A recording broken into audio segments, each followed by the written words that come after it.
리딩 지저스 265일 요한계시록 12에서 13장까지 말씀 함께 나누겠습니다.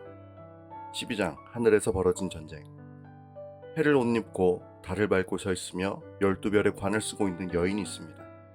이 여인은 하와와 이스라엘을 상징합니다. 그리고 이 여인이 한 아이를 잉태했고 때가 되어 해산하게 되었습니다. 그런데 큰 권세를 가지고 있는 붉은 용이 등장하여 여인이 아이를 낳으면 곧 잡아먹으려 하고 있었습니다. 하지만 여인은 아들을 낳았고 아이는 창세기 3장 15절에 이미 약속된 메시아로 죽임을 당하지 않고 하나님의 보호자로 올려졌습니다.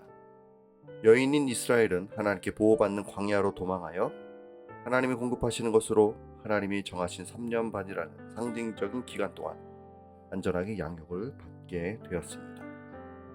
하늘에서는 전쟁이 벌어집니다. 하나님 나라의 수호자라고 할 수 있는 천사장 미가엘이 하나님의 백성을 대적하는 용을 하늘에서 몰아냅니다. 땅으로 쫓긴 용, 즉 사탄은 격렬하게 땅에서 활동하고 있습니다.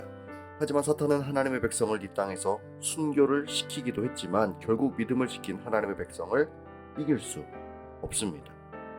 오히려 사탄은 예수 그리스도의 피와 그분이 이루신 말씀을 붙잡은 하나님의 백성에게 패하게 됩니다. 따라서 이제 하나님 나라는 완성이 눈앞에 있고 간신히 명맥만 유지하고 있었던 사탄의 나라는 이제 완전히 끝장날 것입니다. 이러한 과정 속에서 사탄은 이 땅에서 잠시 하나님의 백성을 죽이기 위해 날뛸 것입니다.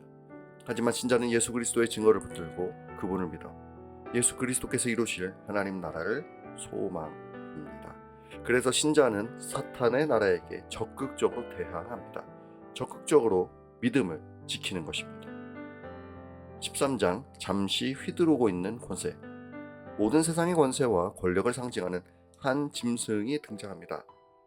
짐승의 머리 하나가 상하여 죽을 지경까지 갔다가 놀랍게 회복이 됩니다. 마치 예수님의 죽음과 부활처럼 말입니다. 하지만 이것은 세상 권력이 주님의 죽음과 부활을 모방하여 사람들을 미혹하는 것입니다. 하지만 많은 사람들이 세상 나라의 권세와 능력을 따르게 됩니다. 그래서 세상 권세는 잠시 힘을 가지고 하나님을 모독하기에 이릅니다. 하나님 나라의 백성들을 죽이고 짓밟으면서 마치 하나님처럼 자신을 경배하라고 세상은 외칩니다. 하지만 하나님 나라의 백성들은 믿음으로 인내하며 세상 권력에 공중 권세 잡은 자에게 머리를 숙이지 않습니다. 또 다른 짐승이 등장합니다. 두 번째 짐승은 예수님처럼 보이는 듯 하면서 사탄처럼 사람들을 미혹하여 첫 번째 짐승에게 경배하도록 하는 역할을 합니다.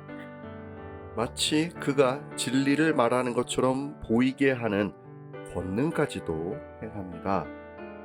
계속해서 두 번째 짐승은 하나님의 말씀을 손과 이마에 지녀야 한다는 신명기 6장 8절처럼 짐승의 표를 받게 하는 등 마치 자신이 하나님 나라의 방식을 행하는 것처럼 거짓으로 행동하며 사람들을 계속해서 미혹합니다. 말씀을 붙들고 함께 기도하겠습니다. 하나님이 정하신 대로 사탄이 잠시 세상에서 권세를 휘두르고 있습니다. 그러나 사탄의 권세는 영원하지 않고 이미 이들은 예수 그리스도에게 패하였음을 믿습니다.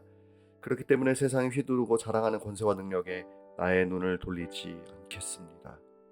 장차 이루어지고 완성될 예수 그리스도의 나라를 더욱 소망하며 그 나라를 바라보며 이 땅을 살아가기를 결단합니다.